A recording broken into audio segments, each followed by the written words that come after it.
can kill you. At the same time, it can elevate you. You don't, because these days there are some people like they have just like Gege. You should know Gege. Yeah, no big deal. Financial. Advisor, is like, how are you a financial advisor? I know, How? but the guy has so much audacity that truthfully we are seeing him in that light of a financial expert. Yeah.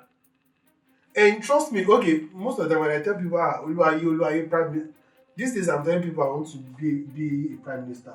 And yesterday I had bus stations, so prime minister. And the white people I'm about just trying to look back like, when someone's calling me prime minister. You know, a little bit of audacity to your content, it paves way. But in the real sense of it also, when people get to a place, you see, there's not even these days you have to be spontaneous. You don't, there's no a certain rule that this is the way you will do it that it will work, these are not the way you do it that it will work. But for everything you are doing as a grown up, as an adult, you have to be aware of the consequences that might come out of it. And you have to ask yourself, like, if this thing should turn out in this way, am I ready to deal with it? In as much as you are advertising, you are telling people to be bold, to be audacious, whatever they do. You shouldn't get to their head for them to go and put some stunts that would send them back to Metala or put them in the wrong light. Because Nigeria might not be so accountable like that. But in this kind of world, for every statement you put out there, you don't misinform people because you want to show that you are in this country. There are some sensitive issues I don't even talk about that I know of in this country. But there are things I can't defend by the books. And I don't want to get into problem. I just let it slide.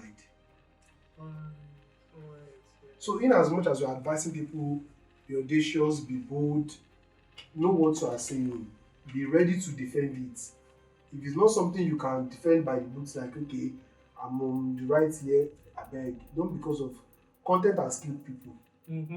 People have been killed, people have been targeted, their family, their livelihood has been taken because of content. So even now, there's this lady that got a visiting visa to America, and she was advertising on her page she wants to go and do trade fair there, telling people, I'm buying, tell me the goods you want to buy and all that. And she was giving visiting visa in US. And she got into the plane, she got to the airport, to the border, she was refused. Because when they did the investigation, is it consulate or what they call it? Yeah. They had to show her the video, like, you've been telling people that you are coming to, they don't fly her. It's just like all these are musicians that you give visiting visa, they'll say UK talk. Yeah. As how now? You know, this and you wonder why these days when people want to apply for visa, they tell them to put their social media handle. So, in as much as you are trying to be audacious, you have to know that this world, our digital footprint is not something you can easily erase. You have to be. You see, the moment you create that video, even deleting on your phone is not even off your phone. That's another conversation of another day. But anything you do, think about the consequence. So your journey so far, what will you ascribe it to? Will you say there's a certain level of luck that, or you say it's your hard work, or what will you ascribe it to? Personally, I would say it's fate or destiny, because I'm saying that because of the spiritual awakening I've gone to know as an adult, that things doesn't just come to be. There's something behind it. There's something that is making that thing to be. But in the real sense of it, in as much as your reality or your dreams is ahead of you, your dreams is already living. It's only waiting for your being to transit into that reality that you want to be. If I want to be a global artist now, trust me, all I need to be a global artist is existing already. All it takes for me is to put in the work to get to that where I'm going. But if it's not destined for me, no matter how much I try, I won't get there. See, it's very crazy and dicey, to be true to be told. But it takes a lot of reasoning, logic, spiritual to be aware that, okay, this dream I'm chasing exists already. I just have to put in the hard work to put myself there. But some people, they take the race of grace as an excuse to laziness. It's very dicey. Some people like, it's not for those that run it. Baba, if you don't run, you know go get there. Yes. It's not for those it's not for the strong. But if you no go gym, you no go get that strength. You still have to play your own part. It's why you are trying, you are going to see the light, and you don't have to get the full picture. So I would think is hard work.